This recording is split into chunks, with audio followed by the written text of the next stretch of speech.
मित्रों, आज हम लेसन नंबर 4 कर्ण का जीवन दर्शन उसके बारे में हम यहाँ पर चर्चा करने जा रहे हैं। इसके लेखक श्री है रामधारी श्री दिनकर जी और काव्य प्रकार है खंड काव्य और उनका जन्म सन 1908 में और निधन 1974 में हुआ था।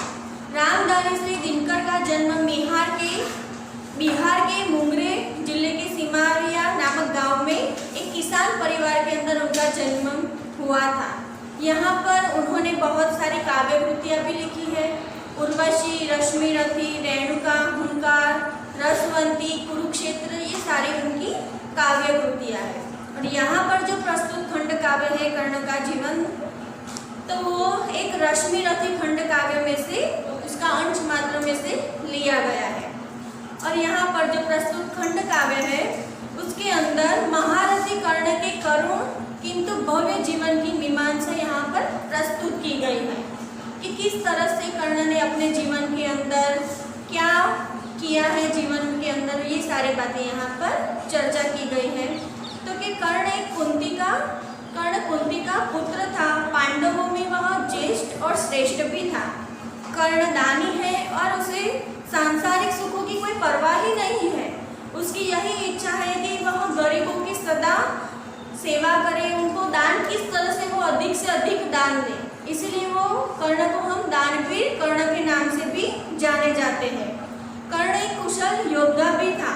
महाभारत युद्ध से पहले श्री कृष्ण ने उसे पांडवों के पक्ष में लाने के लिए प्रयत्न भी किया, प्रलोभन भी दिए, पर कर्ण के ऊपर कोई भी प्रभाव नहीं पड़ा। कोई भी प्रलोभन का उस पर प्रभाव नहीं पड़ा।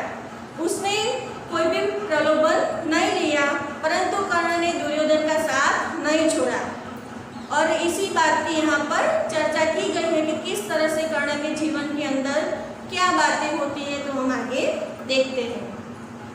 वैभव विलास की चाह नहीं, अपनी कोई परवाह नहीं, बस यही चाहता है केवल दान की देव सरिता निर्मल, करतल से जरती रहे सदा, निर्धन को बरती रहे सदा। तो क्या कहना चाहते हैं यहाँ पर? तो कि कर्ण श्री कृष्ण से कहता है कि मुझे कोई भी धन दौलत ये सारी चीज़ों की मुझे कोई परवाह नहीं है, ये चीज़ें मुझे नहीं चाहिए, आप कोई भी प्रलोभन मुझे मत दीजिए। सांसारिक सुख भोगने की मुझे कोई भी इच्छा नहीं है। वह अपने जीवन की परवाह बिल्कुल नहीं करता है। उसकी बस एक ही इच्छा है कि उसके हाथों से सदा ही दान की पवित्र नदी बहती रहे और निर्धनों को सुख वह देता रहे। उसकी एक ही इच्छा है कि वो सदा सबको किस तरह से दान दे, यही एकमात्र उसकी इच्छा है।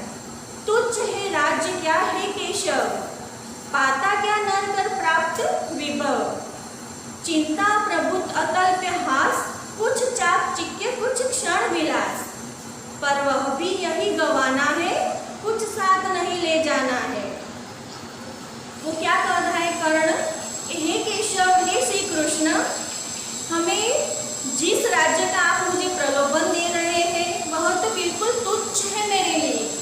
वैभव यानी कि मुझे वैभव, धन दौलत की मुझे कोई भी आशा यानी कि कोई भी इच्छा मुझे नहीं है।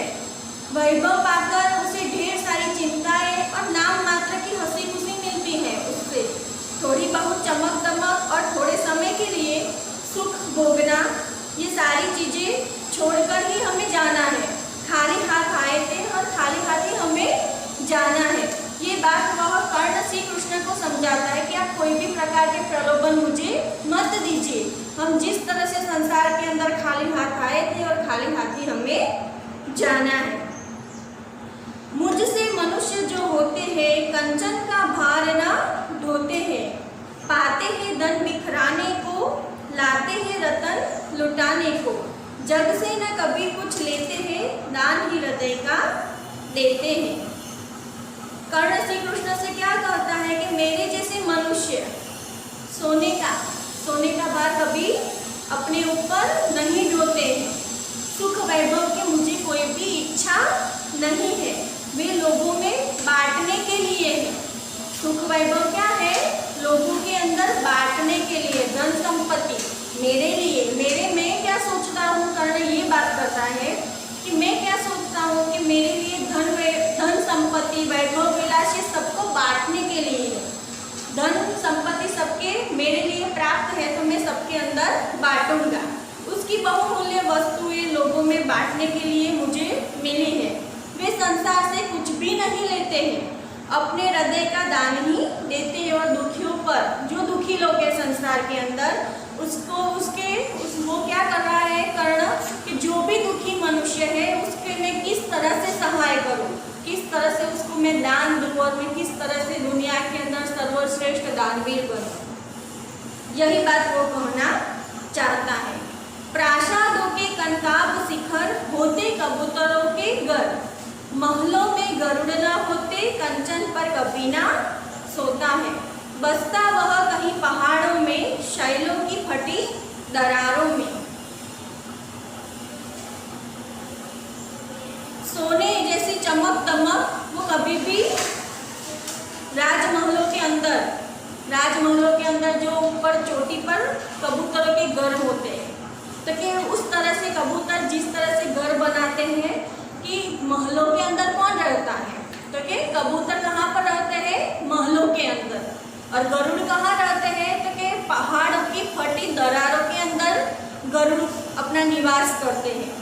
ठीक है, उसी तरह मैं भी एक गरुड़ पक्षी की तरह हूँ कि मुझे कहीं भी छोड़ दो, मैं अपना निवास खुद कर सकता हूँ। उसका निवास तो पहाड़ों में ही होता है, पहाड़ों की फटी दरारों में ही वो अपना निवास ढूंढ लेता है।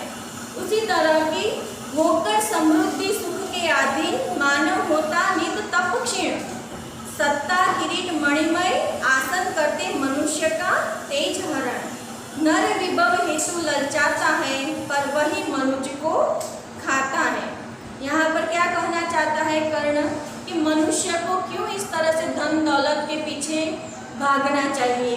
धन दौलत के सुख का गुलाम बनकर मनुष्य क्या कर रहा है, अपने तेज, अपने अंदर जो शक्ति होती है उसको ही वो खो देता है। राजपद लेना, मुकुट हासिल करना, सोना जड़ित हुए मुकुट धारण करना, ये सारी बातें, सिंहासन लेना, उससे मनुष्य के अंदर जो शक्ति है वो हीन हो जाती है, वो प्रभावहीन बन जाता है। मनुष्य धन संपत्ति पाने के लिए ललचाता है, धन संपत्ति उससे नष्ट कर देती है।